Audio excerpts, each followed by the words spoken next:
Друзья, всем привет! Вы на канале Big Trip Vlog. А мы продолжаем наше путешествие по Непалу, и сейчас мы находимся в Похоре. И сегодня мы вам покажем наш новый красивый отель на озере, а также побываем в храме, который располагается на небольшом островке на озере Фева.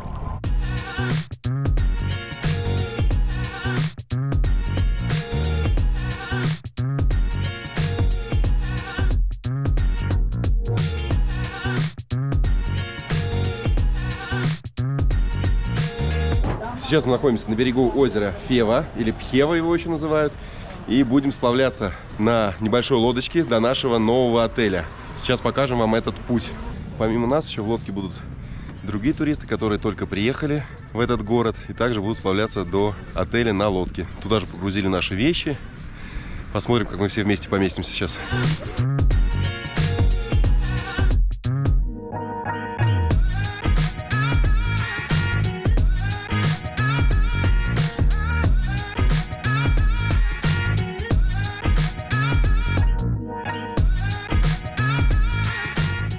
Этот отель предоставляет особый сервис в части логистики.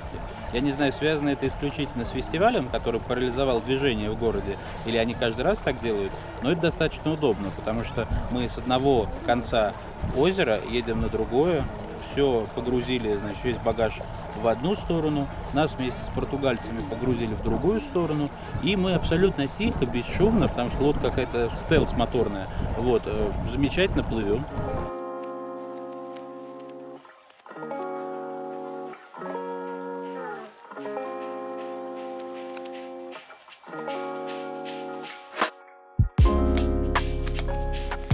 Теперь у нас небольшая прогулка по каменным ступенькам наверх до отеля.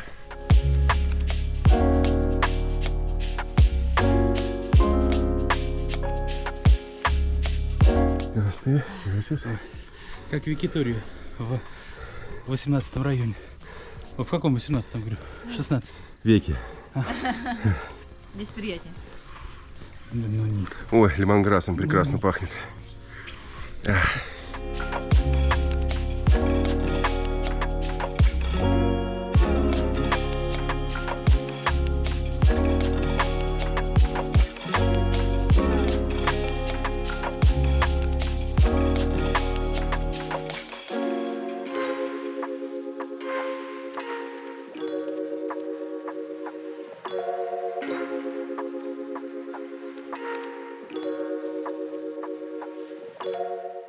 За хорошее пребывание в новом прекрасном отеле.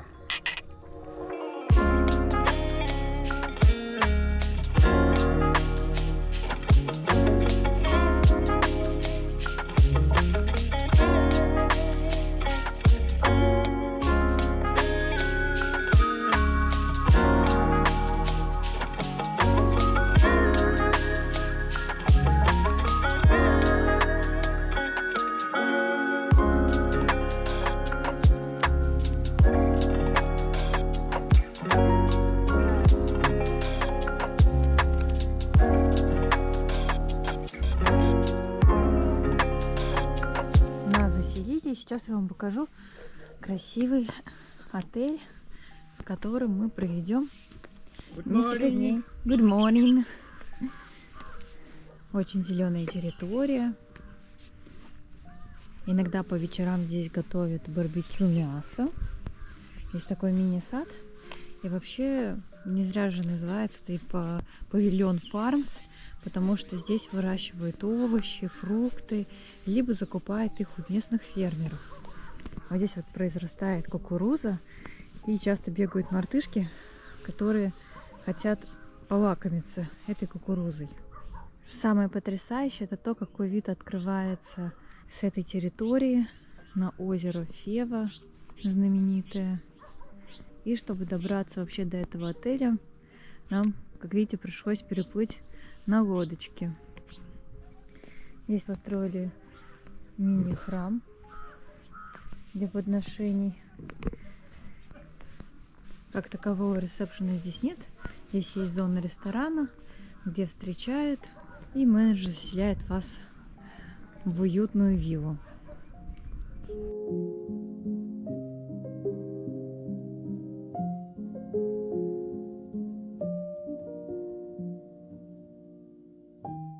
Пройдем в зону ресторана. Здесь можно заказать кофе. Hello. А в этом здании проходит завтрак, обед, ужин. Отдельно хочется отметить диванчики в виде лодки. Также здесь есть телевизор и кондиционер, который не только охлаждает, но еще и прогревает чаще всего помещение, потому что по вечерам здесь прохладно в декабре, в январе месяце. Также здесь можно заказать экскурсии, взять почитать журнал, поиграть в шахматы. А на улице очень красивые кресла из шин. И если мы пройдем за здание, то мы уже увидим непосредственно сами виллы для целой компании большой. А вот это вот наша вилла для троих.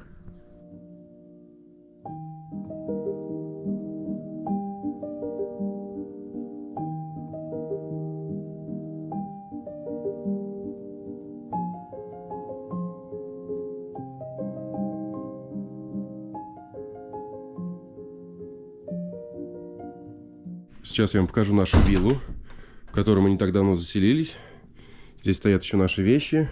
При входе в этот деревянный дом мы видим большую кровать. Вся мебель сделана из дерева в основном. Есть красивый столик журнальный. Надо еще отметить, что эта вилла выполнена в овальной форме. Похоже даже наверху, знаете, как будто купол цирка. Такие высокие потолки красивые. Зона гостиной есть. 2 диванчика, столик и еще отдельная зона, чтобы приготовить себе чай, кофе, водичка, кружечки. Что у нас здесь? Оп, здесь у нас мини-бар. Мини-бар, можно охлаждать напитки. А здесь у нас что? А здесь у нас все необходимое для приготовления чая, кофе. Здесь есть сахар, ложки. Так, давайте еще вам покажу нашу душевую. С другой стороны располагаются 2 раковины, очень красивые смесители, сделаны под старину.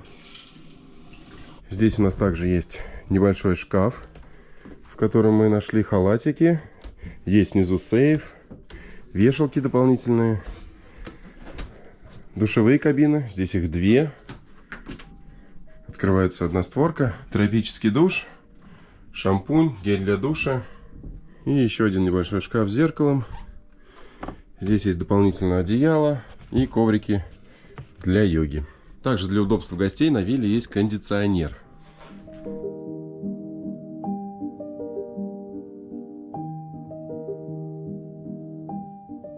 Выглянуло солнышко, и мы с ребятами пришли на завтрак. Расположились на уличной веранде за деревянным столиком и уже сделали заказ по меню.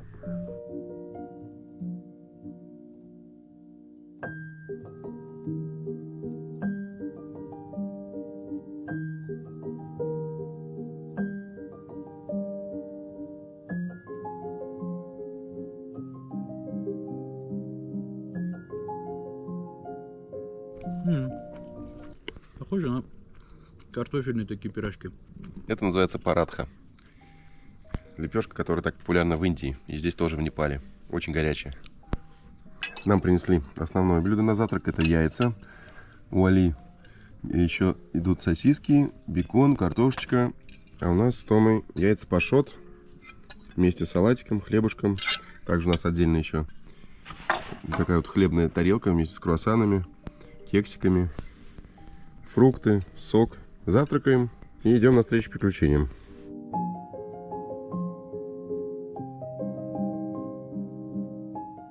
После завтрака мы с Томочкой и менеджер данного отеля отправляемся посмотреть на жизнь местных фермеров.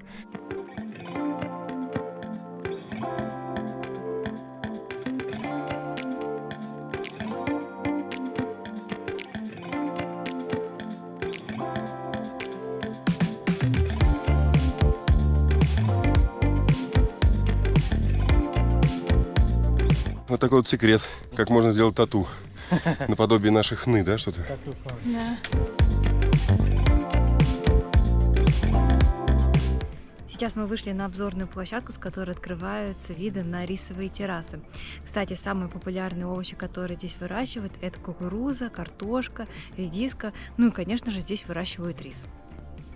Также мы видим множество банановых пальм. А еще наш гид рассказал нам, что это не что иное, как эспарагус, то есть спаржа. Она здесь также культивируется.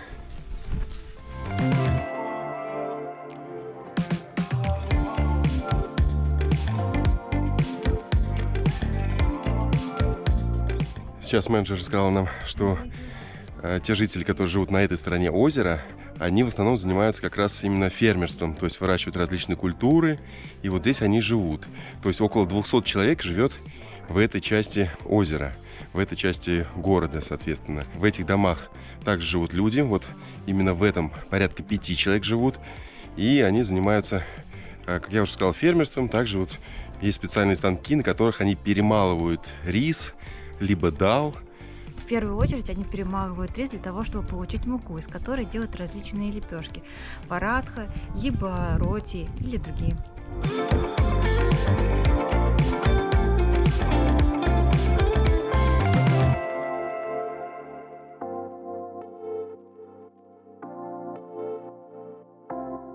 Это специальный серп для того, чтобы траву скашивать.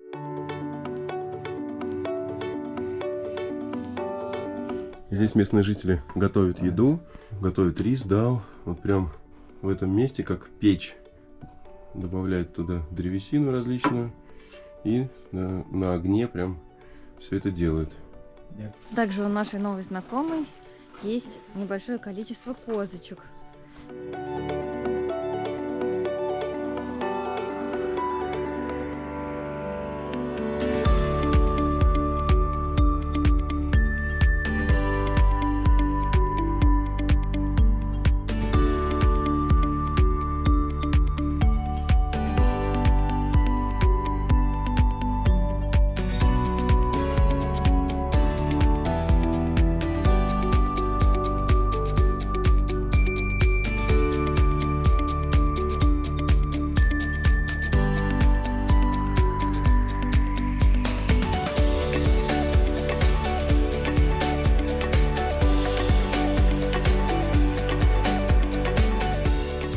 Сейчас мы немного прошли по пологому участку дороги, зашли в тенек, в котором увидели небольшой водопад.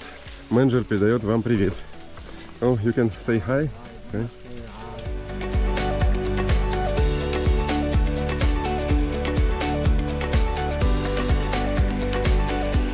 Пришли сейчас к интересной локации, с которой открывается вид на горный массив Аннапурна, а конкретно на Аннапурна-2 и на Аннапурна-4. Сейчас проходим участок дороги, и наш менеджер сказал, что в сезон дождей, то есть июнь, июль, август, здесь огромный поток воды. Ну, я думаю, мы можем видеть это по этому ущелью, по камням, которые здесь есть, но сейчас абсолютно сухо.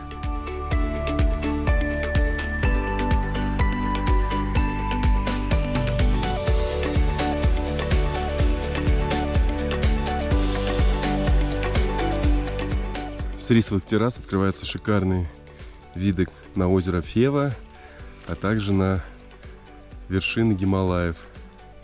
Сегодня нам повезло с погодой, поэтому мы можем наблюдать эти вершины, потому что в основном они закрыты облаками, а сегодня очень ясная погода.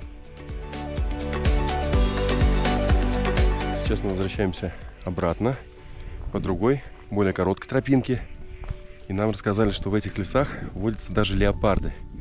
Периодически мы встречаем даже их фекалии, не побоюсь этого слова, и следы леопарда. Как нам рассказал наш менеджер, который сопровождает нас во время всего пути, что леопарды вовсе не опасны для людей. Они их когда видят, они просто убегают. Они бывают в редких случаях опасны, только когда леопарды заболевают, и с ними что-то происходит. Вот. Также мы видим периодически очень красивых птиц. Одна из них называется Scarlet Minivet. Это черно-красная небольшая птичка с характерными крыльями красно-кораллового цвета. Удивительно.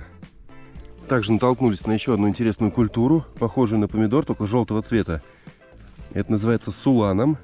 Эти ягоды как-то отжимают в теплой воде, после чего полоскают рот. То есть это помогает при болезнях. Вот такой вот суланом.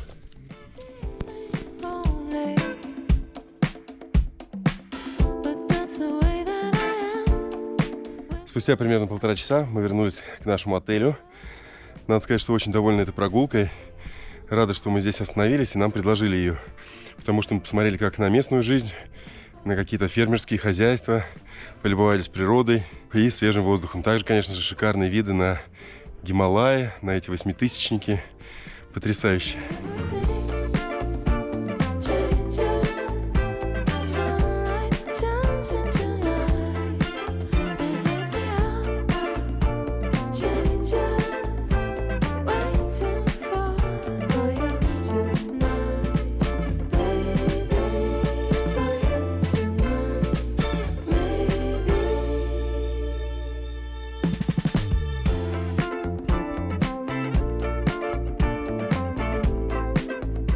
После нашей прогулки, нагуляв аппетит, мы пришли на ланч.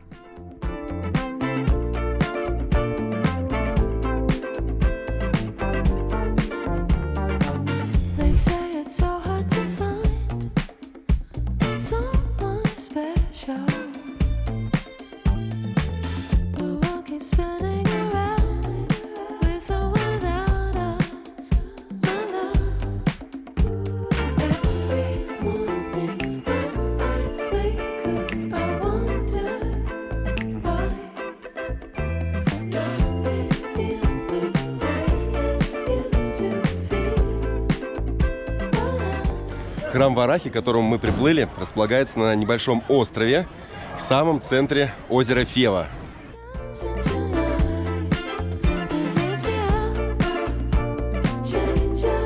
Храм Варахи построен в виде пагоды и посвящен одному из воплощений бога Вишну.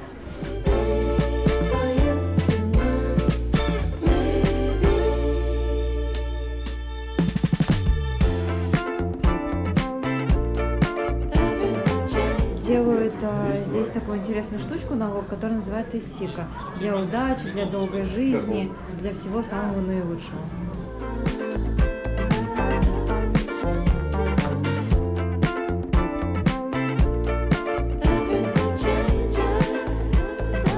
До этого храма можно добраться только по воде, а для этого нужно арендовать лодку. Нас привезли из отеля, поэтому было крайне удобно. Нас привезли, здесь нас подождут, отправимся потом обратно, либо отправимся на Лейксайд, погулять немножко по главной улице. Ну а для всех остальных желающих есть лодочная станция, которая находится на противоположном берегу, возле Лейксайда. Там можно арендовать лодку, которая вас сюда довезет.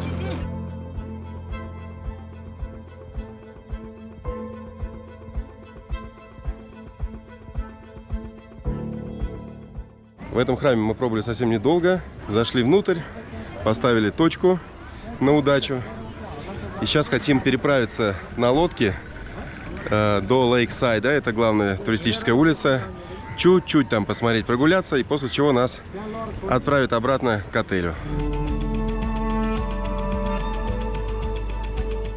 Буквально 5 минут, и мы приплыли на лодочную станцию, откуда все и отплывают к этому острову, к храму.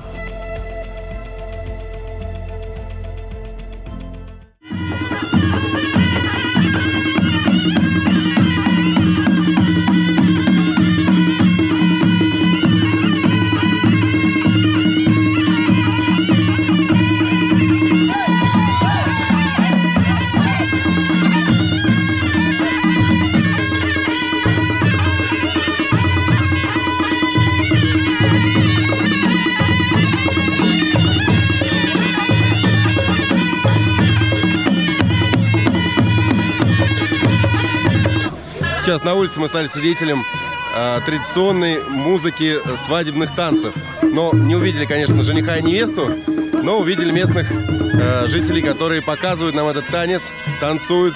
Также в городе сейчас проходит уличный фестиваль.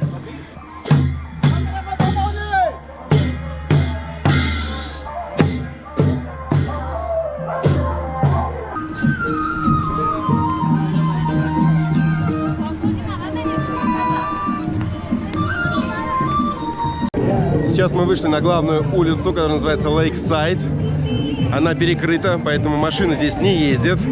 Зато гуляет очень много людей. Слева-справа доносится приятная музыка местная. Также работает очень много кафешек, различных магазинов.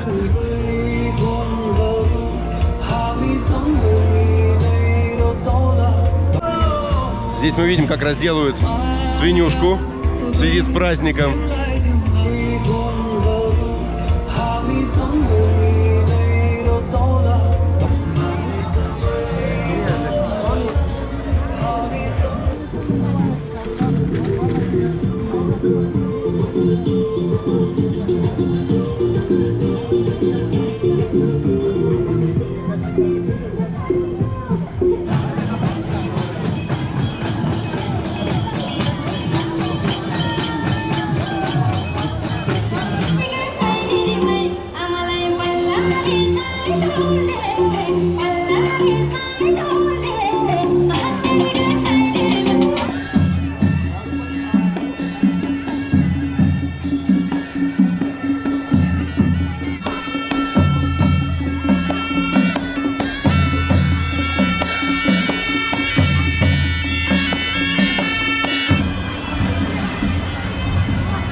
Данный уличный фестиваль проходит в Похоре один раз в год.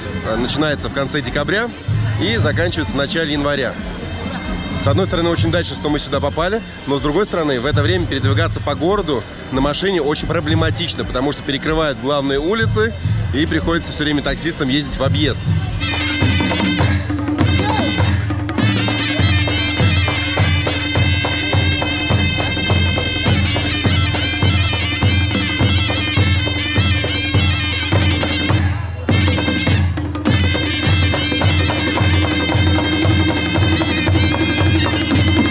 Как тебе прогулка по главной улице? Очень понравилось, так атмосферно, колоритно, различная еда уличная, танцы. В общем, провели весело время.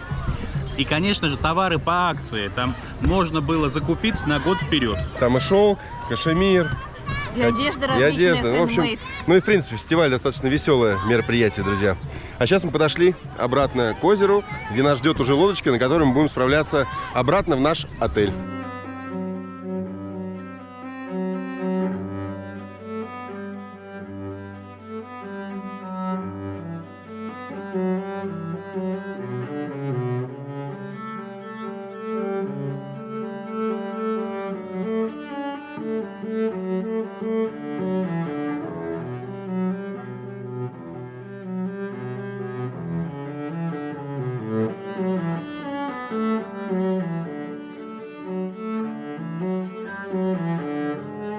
В лучших традициях пионерских лагерей мы у костра сидим, и здесь заботливые сотрудники отеля подносят различные закусочки. Вот вчера мы кушали, был один вид закусок, сегодня это поджаренная курочка.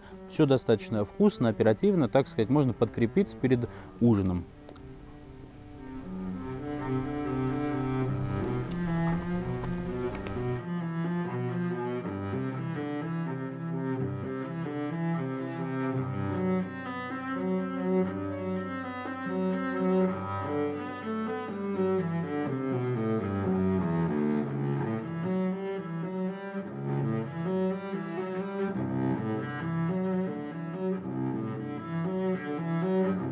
Мы провели в этом отеле несколько дней, и нам понравилось, как здесь кормят. Здесь предоставляют завтрак, обед, ужин, всегда разнообразные блюда. Есть первый, второй, салатик.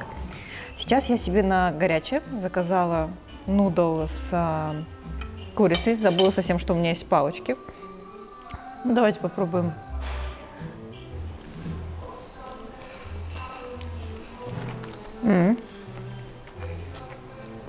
Вкусное блюдо, интересная заправка. Этот нудл жареный, идет с курочкой и с овощами. На горячее блюдо я заказал себе курочку. Курочка непростая, на гриле, с картошечкой, с овощами, а также идет с винным соусом.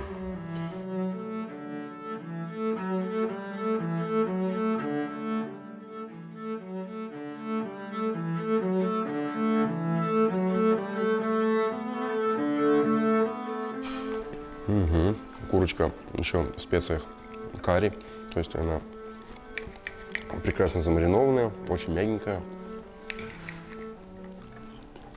Давайте попробуем картошку. Не простую, а пюре, что достаточно редко для Непала. Картошка сладенькая, тоже очень вкусная. Ну и овощи здесь, капустка, какой-то баклажанчик. Все очень вкусно. Мы прекрасно отдохнули несколько дней в этом отеле, набрались сил на будущие приключения. Они у нас будут увлекательными и интересными. А если вам понравился этот выпуск, обязательно ставьте лайк, подписывайтесь на канал, если еще не подписаны. И всем до новых встреч. Всем пока! Совсем скоро увидимся.